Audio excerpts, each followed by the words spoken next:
ChatGPT men dars qilishga zerikib ketdim, hech narsa qilgim kelmayapti. Menga shunday gap aytgin, men bu gapni eshitib, umuman dangasalik qilmay. Hozir sen his qilayotgan narsa shunchaki darsdan zerikish emas.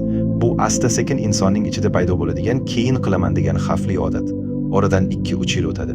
Sen ko'chada yurib, kimdir mashina minib ketayotganingni, kimdir ota-onasiga uy olib berayotganingni, kimdir chet elda yashayotganingni, kimdir esa o'z xohlagan ishini qilayotganingni ko'rasan. Va eng og'iri, sen ichingda bitta gap qoladi. Men ham shular qatorida bo'lishim mumkin edi.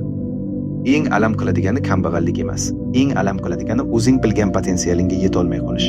Haqiqat shuki, hayot dangasalarni kechirmaydi. Vaqt hech kimni kutmaydi. O'zingdan hozir bitta savol so'ra. 1 yildan keyin men o'zimdan faxrlanamanmi yoki afsus qilamanmi? Va hozirning o'zida telefonni chetga qo'yib, faqat 15 daqiqa darsni boshlab ko'r. Chunki ko'pincha insonni qiynaydigan narsa dars emas, boshlash.